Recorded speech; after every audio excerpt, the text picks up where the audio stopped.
Bendiciones a todos, Dios los bendiga. Les pido de su atención en la serie de estudios que llevaremos esta semana. La semana pasada estudiamos y nos quedamos el viernes en algo muy interesante. ¿Recibiste el Espíritu Santo? El título de hoy es El Espíritu que da seguridad de la salvación. Cuando preguntamos si recibiste el Espíritu Santo cuando creíste, esperamos una respuesta mejor que ojalá que Dios haya comenzado una buena obra en mí. ¿Por qué estás tan inseguro? ¿Por qué tantas personas en la iglesia son pesimistas y se sienten inseguras acerca de su fe? ¿Dónde está la seguridad de su perdón? ¿Dónde está el consuelo que el Espíritu ofrece cuando encontramos nuestra plenitud en Jesucristo? ¿Dónde está nuestro poder y nuestra audacia para testificar por Cristo en un mundo que odia a Cristo? Es bueno que los creyentes se preocupen por sus almas y las cosas de Dios, pero tenemos que recordar que el testimonio del Espíritu de Dios a nuestros espíritus es que nosotros somos hijos de Dios y el amor de Dios ha sido derramado en nuestros corazones, como dice Romanos 8:14 al 16. Ahora, existe una así llamada obra de avance del Espíritu en las personas y en la iglesia. Y te pregunto, ¿necesita tu congregación tal avance espiritual para alcanzar a más personas para Cristo? ¿Necesitan muchos cristianos la renovación en su vida espiritual que hoy y por hoy parece estar estancada? ¿Te ofendes cuando sospechas que otros adquieren actitudes defensivas cuando escuchan preguntas como esta? ¿Te preocupas cuando las personas justifican sus antiguos patrones de vida religiosa que han producido tan pocos resultados? A menudo estamos a gusto con nuestras rutinas espirituales y no queremos que nos las perturben. Pero, ¿recibiste a Dios Espíritu Santo cuando creíste como mencionábamos el viernes? ¿Estás tan satisfecho con tu crecimiento espiritual que no anhelas nada mejor? ¿Crees que la vida espiritual inmutable de muchos es mejor que la de aquellos que claman con seguridad diciendo, mi amado es mío y yo soy suyo? ¿Te sientes receloso de los que hablan con seguridad de su fe? ¿Sospechas que puedan ser víctimas del orgullo y el autoengaño? ¿Te imaginas envuelto en un manto de humildad mientras otros se cubren a sí mismos con superficialidad y engaño? Esa es la razón que das para pensar que recibiste el Espíritu cuando creíste. Jesucristo dijo, bienaventurados los pobres en espíritu. Por la gracia de Dios hemos enfrentado nuestro pecado y hemos ido a Cristo, pidiéndole perdón, misericordia y una vida nueva. Jesús vivió y murió para que nosotros tengamos vida. No tenemos otro fundamento que ese. Vemos nuestros pecados y debilidades restantes y clamamos, ¿cómo podría llegar al cielo sin la justicia y la sangre de Jesucristo, el Hijo de Dios? Habiendo ido en mi pobreza a Cristo, soy rico en Cristo. Estoy completo y satisfecho, no necesito nada más. Este es mi testimonio del Evangelio. Soy el mayor de los pecadores, digo, pero no me detengo ahí porque continúo diciendo que Jesucristo también es mi sabiduría, mi justicia, mi santificación y mi redención. El Hijo de Dios es mío en toda la gloria de su persona y en la perfección de su obra terminada para mí. Ese es el testimonio del hombre pobre en espíritu que cree en Jesucristo. Él puede y debe decir esto porque la palabra de Dios demanda que lo confiese. Su testimonio al mundo no es que es un hombre que cojea y se tambalea por la vida, sino que Jesucristo es un gran Salvador. Ahora, te pido que vayas más allá de las primeras nociones de la salvación. No restrinjas la obra del Espíritu Santo a lo que es absolutamente necesario para ir al cielo. La Biblia demanda más. La iglesia demanda más y la época en la que vivimos demanda más. ¿Piensas que tienes suficiente con saber que eres convertido, que tus pecados son perdonados y por el hecho de que vas a la iglesia los domingos con un corazón creyente? El nuevo nacimiento y la conversión no son la suma de la vida cristiana, son solo el comienzo. Y también se te promete una relación creciente con el Señor y una relación creciente con el pueblo del Señor. El Espíritu Santo te equipa para la comunión con Dios y para el servicio al pueblo de Dios. Comienza dándote el nuevo nacimiento y la fe salvadora en Cristo. Y eso te capacita para ser una bendición a los demás. Primero somos el objeto en el cual vive el Espíritu Santo, regenerándonos e iluminándonos. Y después nos volvemos el objeto por medio del cual el Espíritu Santo obra para beneficio de nuestros prójimos. Está el Espíritu Santo trabajando a través de ti para alcanzar a otros. ¿Recibiste el Espíritu Santo cuando creíste?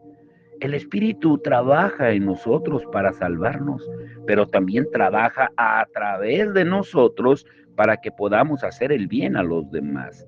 No puedes tomar estas dos bendiciones por separado. Si las separas, tu vida espiritual perderá su vitalidad y dejará de crecer. No te sientas cómodo con tu bajo nivel de progreso espiritual, razonando que en su soberanía el Espíritu distribuye sus dones y gracia según juzga conveniente. Nunca uses la soberanía de Dios para excusar tu propia desobediencia. No tienes, no porque Dios te lo niegue, sino porque no pides. ¿Acaso vemos en la Biblia que el Espíritu Santo prefiere ver al pueblo de Dios muerto de hambre que de fiesta? ¿Dónde dice la Escritura que el Espíritu se complace cuando los creyentes en Cristo obtienen solo una pequeña muestra de su único consuelo en la vida y en la muerte? Es para la gloria y honra de Dios que sigamos a tientas en la oscuridad, cojeando en nuestro andar.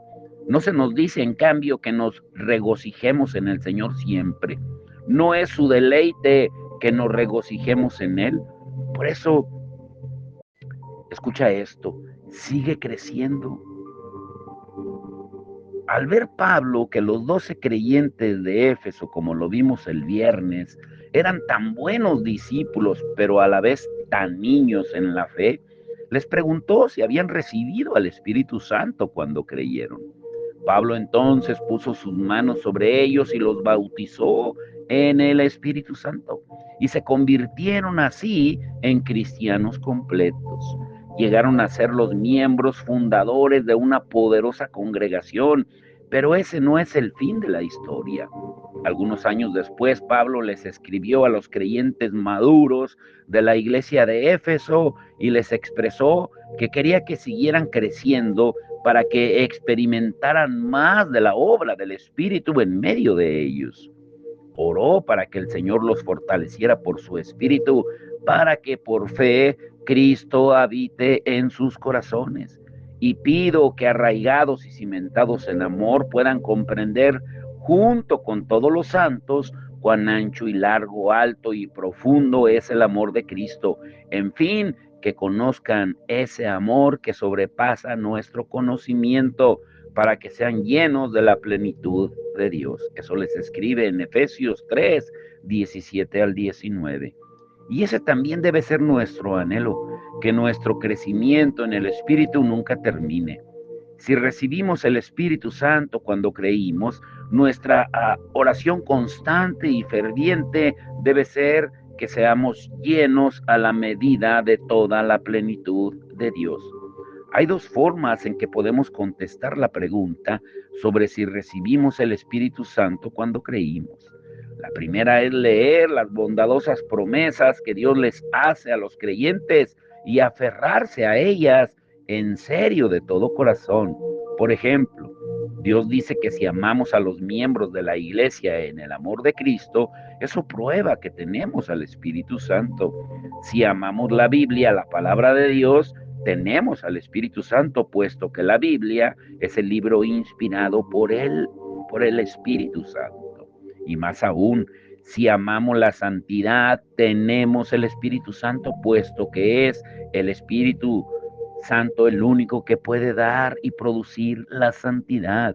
Nadie podría amar las cosas de Dios sin recibir el Espíritu Santo. Esta forma de razonar y argumentar se conoce como silogismo práctico. Este es el silogismo práctico. Dios dice que los que han recibido el Espíritu Santo aman a los hermanos cristianos. Yo amo a los cristianos, por lo tanto, debo tener al Espíritu Santo. Buscamos evidencias que solo el Espíritu puede crear, tales como amor por el día del Señor, odio por el pecado y amor por el Salvador. Y concluimos que esas actitudes solo las puede crear el Espíritu Santo en nuestras vidas. Entonces, debes tener el Espíritu. Pero existe otro tipo de seguridad aparte de esta clase de lógica. A veces la luz de la seguridad sorprende a un cristiano mientras canta, mientras escucha un sermón o mientras ora. Esta experiencia es un testigo directo a nuestros propios espíritus de que somos hijos de Dios. Puede ser una experiencia del cielo en la tierra, que es una seguridad infalible. Esta clase de seguridad puede hacer que un mártir se sienta fuerte la noche antes de ser llevado a la hoguera y que tenga el poder y la valentía de enfrentar las llamas mientras se consume en ellas. Hoy más que nunca tenemos que pedirle a Dios una mayor medida de seguridad de que tenemos el Espíritu de Dios.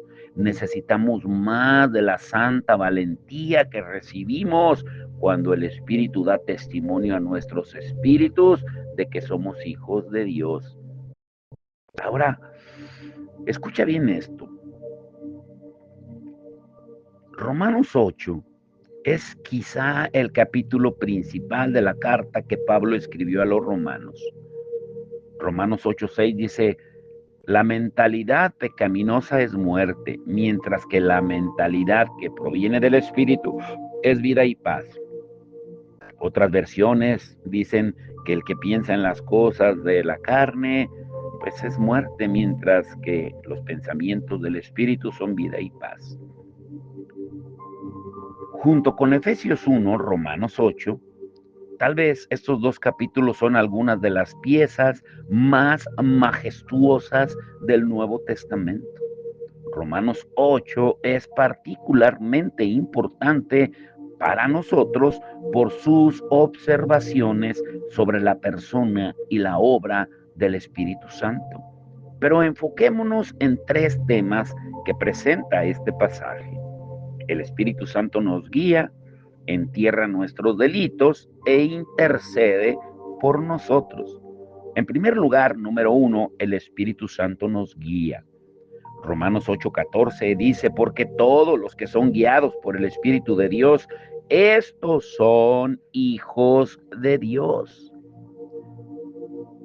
Ese versículo es el pasaje clásico en el Nuevo Testamento sobre el gran tema de la guía del Espíritu Santo.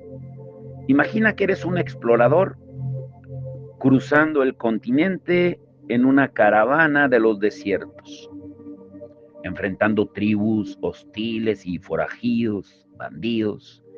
El papel del experimentado jefe de la caravana es indispensable para guiarte a tu destino.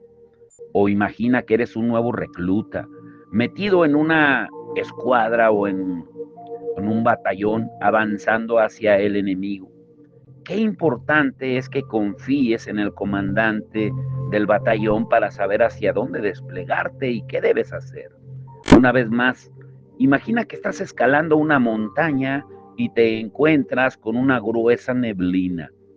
Qué crucial es para ti tener una guía que conozca la cima de la montaña como la palma de su mano. Todos necesitamos líderes.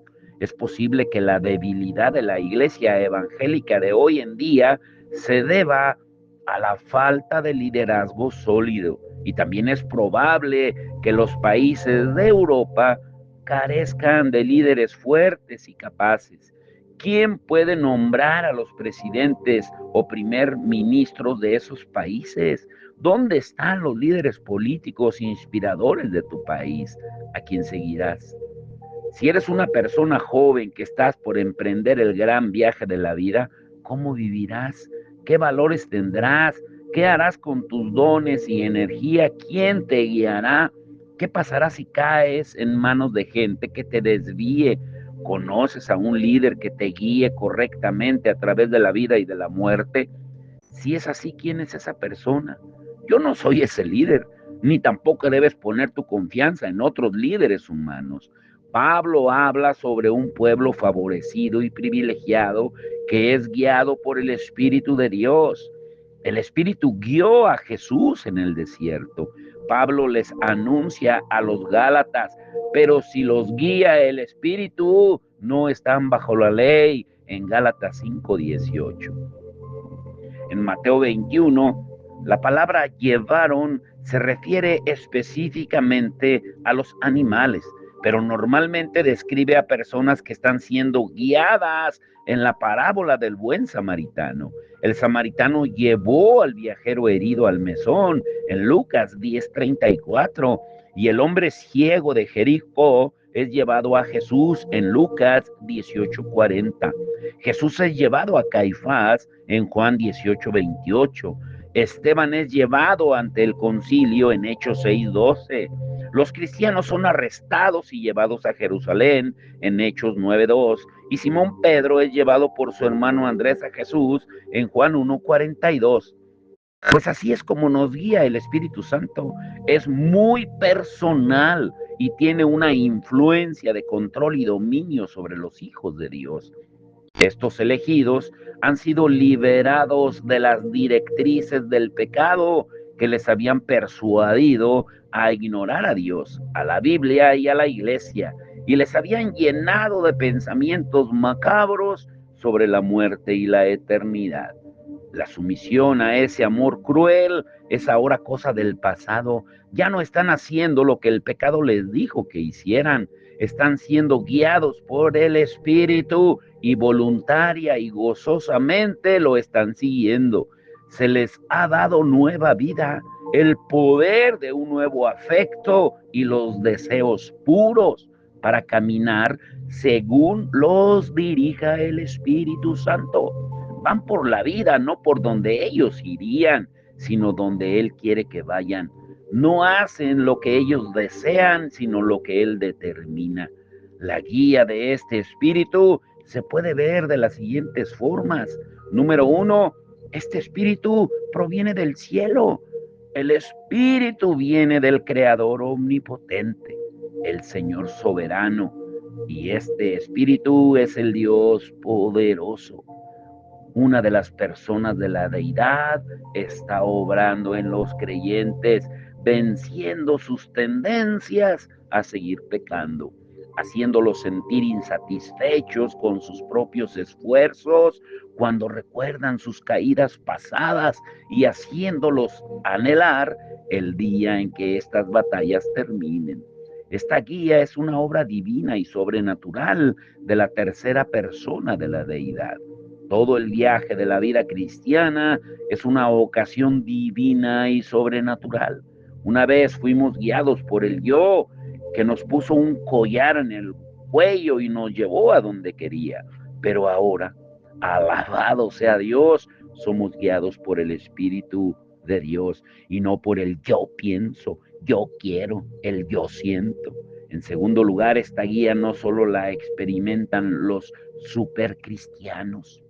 No hay nada gnóstico en ser guiados por el Espíritu. Es el privilegio de todo creyente sin excepción. Es lo que nos diferencia de los no creyentes.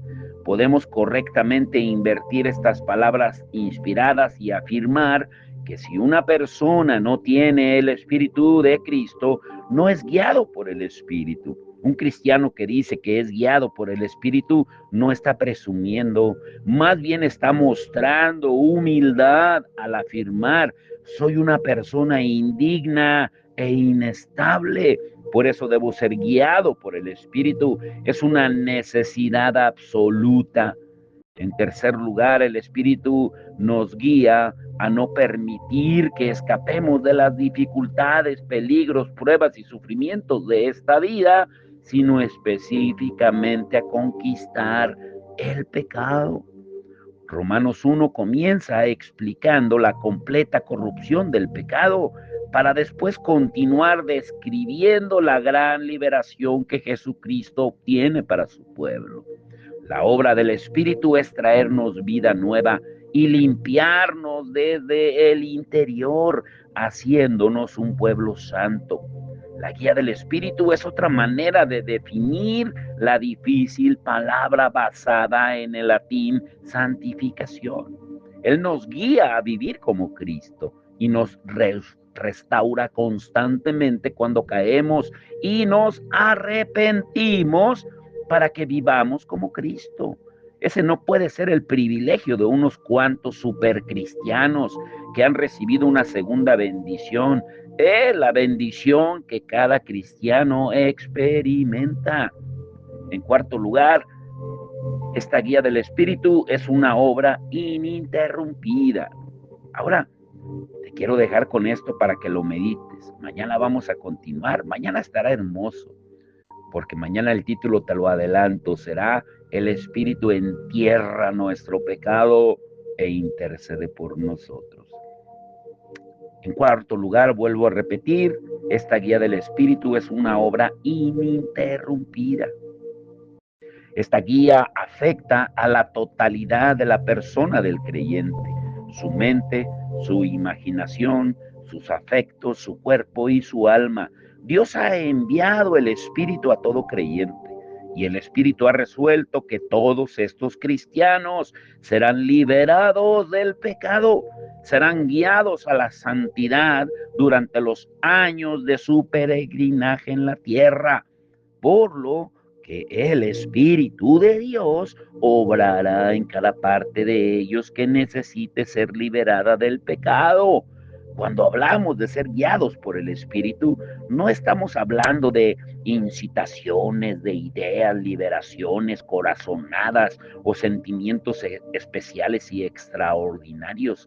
Estamos hablando de cómo el Espíritu nos ayuda a romper los hábitos pecaminosos y nos lleva al camino del servicio y de las buenas obras. Cuando con humildad consideramos a los demás como superiores a nosotros mismos, estamos siendo guiados por el Espíritu. Cuando llevamos la carga del débil, estamos siendo guiados por el Espíritu. Cuando un esposo ama a su esposa como Cristo ama a la iglesia, estamos siendo guiados por el Espíritu. Cuando una esposa respeta a su marido, está siendo guiada por el Espíritu. Cuando estamos preparados para dar una respuesta a alguien que nos pregunta la razón de nuestra esperanza, estamos siendo guiados por el Espíritu. Cuando presentamos nuestros cuerpos como un sacrificio vivo a Dios, estamos siendo guiados por el Espíritu. Y cuando nos vestimos con la armadura de Dios, estamos siendo guiados por el Espíritu. Y cuando tenemos seguridad de nuestra salvación, estamos siendo guiados por el Espíritu. Por eso, recuérdalo muy bien. Como el título de hoy lo dice, solamente el Espíritu Santo da seguridad de la salvación. Y prepárate para mañana, porque solamente el Espíritu entierra nuestro pecado e intercede por nosotros. Padre, en el nombre de Jesús, te damos todo el honor y la gloria. Gracias, Señor, por enseñarnos cada día más y más acerca de la obra maravillosa de tu Espíritu Santo. Convenía que tú te fueras, tú lo dijiste claramente, porque iba a venir el Espíritu Santo a enseñarnos todas las maravillas de tu gloria, a exaltarte a ti por sobre todas las cosas, porque solamente Él puede darnos seguridad de la salvación que tú conseguiste en la cruz del Calvario. Hoy, Señor, que nuestro anhelo por conocerte más, por amarte más, por servirte más, sea producido por el único que lo puede producir, el Espíritu Santo, y que la santidad que solo puede venir por medio de él aumente en cada uno de nosotros, que nos apartemos del mal para servirte con un corazón sincero y que estemos dispuestos a hacer obras maravillosas, como dice tu palabra en Mateo 5:16, que hagamos buenas obras para que los que no creen en ti glorifiquen al Padre que está en los cielos. Te damos todo el honor y la gloria en el nombre de nuestro Señor y Salvador Jesucristo. Amén y amén.